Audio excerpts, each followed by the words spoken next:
Jadi ada kalanya juling itu merupakan pertanda juga dari sesuatu hal yang berbahaya. Bagaimana penglihatan bayi 0 sampai 3 bulan? Pada bulan pertama, bayi masih sangat kabur penglihatannya. Kemudian hanya bisa melihat dengan objek yang sangat dekat 20 sampai 30 cm. Kemudian bayi memiliki kecenderungan untuk melihat wajah orang yang terdekatnya. Jadi dia memang tertarik pada wajah. Kemudian hanya bisa menganalisa yang kontrasnya tinggi. Kemudian seperti warna-warna hitam dan putih seperti itu ya. Kemudian mata bayi mungkin masih tampak belum di tengah ya. Jadi seperti kita menyebutnya seperti mata juling gitu ya. Ini normal kalau masih bulan pertama. Tetapi kalau sudah melebihi bulan ketiga, bulan keempat itu tidak boleh lagi karena otot-ototnya kerjanya sudah baik dan sudah stabil. Kemudian pada bulan kedua fokusnya menjadi lebih baik tadi ya. Mulai agak jauh lagi nih, 30 sampai 45 cm sudah mulai terlihat. Penglihatan warna mulai ada. Kalau bulan pertama benar-benar masih hitam putih. Tapi di bulan kedua ini masih yang kontrasnya juga masih benar-benar harus berkontras tinggi ya, merah, hijau, hitam, putih. Kemudian kontak mata juga bisa lebih lama. Kemudian pada wajah lebih menunjukkan minat, dia tertarik apalagi pada orang-orang yang sering ditemuinya dan mainan yang ada di sekelilingnya. Kemudian di bulan ketiga mulai mengikuti gerakan, ini namanya tracking ya. Kalau ada mainan gitu mungkin kalau ada seperti ini ya, buku yang bagus, buku kontras ini mungkin kalau dilihatkan di depannya gitu untuk melihat kalau umpamanya kita gerakkan, bayi akan mulai ikut mengikuti atau track ya. Kemudian juga mungkin kalau kita beri itu sudah mulai ada koordinasi di bulan ketiga tangannya. Biasanya mulai mengambil seperti itu, merespon dengan mengambil, umpamanya ada buku yang kita kasih atau mainan seperti bola seperti itu. Kemudian juga sudah mulai responsif. Harusnya sudah bisa mulai kalau kita tunjukkan sesuatu yang kiranya dia suka, dia akan merespon dengan memberikan senyum yang responsif. Nah, apa yang terjadi jika anak kurang stimulus visual? 1, matanya jadi mata juling atau di kedokteran disebut bahasa medisnya strabismus. Nah, selama 2 bulan pertama, 1, 2 bulan, 3 bulan itu kadang memang tampak juling. Tapi setelahnya harusnya normal. Begitu otot-otot gerak bola mata fungsinya sudah sempurna, harusnya sudah tidak boleh ada juling lagi. Tetapi kalau seperti ini, matanya mulai juling ke dalam atau juling keluar di usia 4 bulan, 5 bulan, 6 bulan. Nah, ini harus periksa dan dievaluasi lebih lanjut. Kemudian apalagi kalau kurang stimulus visual, ada kalanya pada anak-anak dengan kelainan mata sehingga dia tidak bisa belajar melihat, matanya menjadi mata malas atau kita sebut amblyopia. Nah, amblyopia ini seperti ini kawan bentang ya. 1, melihat dengan jelas, sedangkan mata yang ada kelainan biasanya bisa karena kacamata. Kacamata ini sekarang bisa terjadi sejak dini ya, terkait tadi ya, dipapar anak-anak sejak bayi dipapar sudah dengan gadget ya, bisa dengan handphone, dengan tab, kemudian laptop, bisa jadi TV di kamar juga terlalu dekat, sehingga karena faktor lingkungan tadi akhirnya tercetus kelainan refraksi sejak dini. Kemudian penyebab mata malas yang kedua yang sering terjadi adalah penyebabnya adalah mata juling atau matanya tadi ya, kalau bahasa Jawanya itu kero itu ya. Kemudian mata malas bisa disebabkan oleh kelainan mata yang lain seperti kekeruhan di kornea, kekeruhan di lensa, kita sebut katarak, kemudian kelainan di retina juga bisa menjadi mata malas.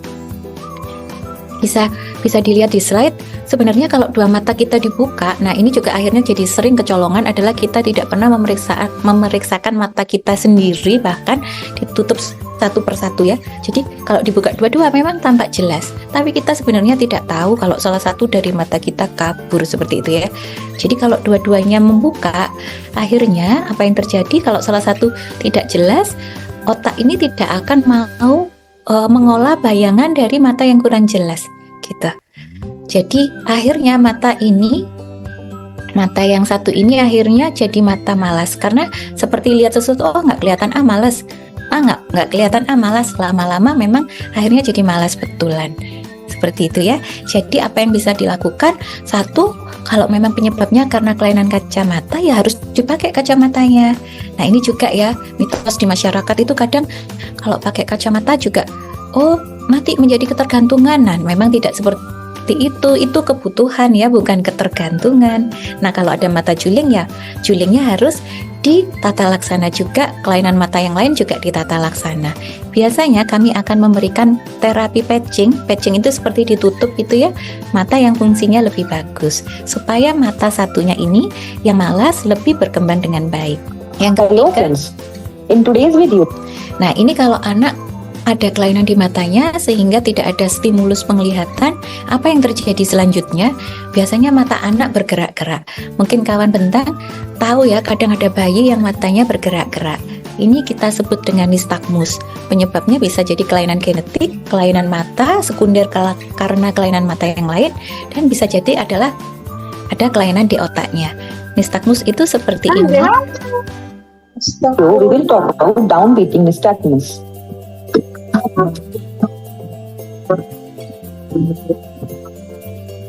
Observe this patient. There is vertical nystagmus with the fast component in the downward direction. Downbeat nystagmus. Nah, ini tidak boleh ada sebenarnya, karena nystagmus ini adalah pertanda bahwa mata anak tersebut penglihatannya kurang bagus. Dari Kak Sisi, itu ada 2 pertanyaan dok. Yang pertama tentang bagaimana cara stimulasi agar mencegah juling pada anak. Kemudian pertanyaan yang kedua, bagaimana kaitan antara stimulasi visual dengan kasus buta warna non-genetik pada anak. Begitu, terima kasih Dokter Leli. Makasih Kak Nana. Nah, Kak Sisi, untuk cara stimulasi agar mencegah juling pada anak. Nah, kalau memang anak tersebut usianya masih 0-3 bulan, memang ada kalanya otot-otot gerak bola mata itu kekuatannya belum stabil. Jadi kalau masih umur 0-3 bulan, bisa jadi memang kadang tampak juling gitu ya. Tapi setelah 3 bulan, di mana kekuatan otot-otot bola mata ini sudah baik, harusnya sudah nggak boleh ada juling lagi. Kemudian kalau yang ditanyakan bagaimana cara stimulasi agar mencegah juling, nah ini kita harus tahu dulu julingnya penyebabnya apa gitu ya. Ada kalanya juling ini juga disebabkan oleh kelainan yang berbahaya, yaitu retinoblastoma tadi yang. Jadi ada kalanya juling itu merupakan pertanda juga dari sesuatu hal yang berbahaya.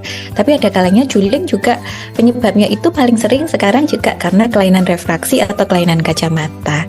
Pada anak-anak yang lebih besar lagi, kadang juling bisa terjadi mendadak pada mereka-mereka yang terlalu sering bermain gadget seperti itu.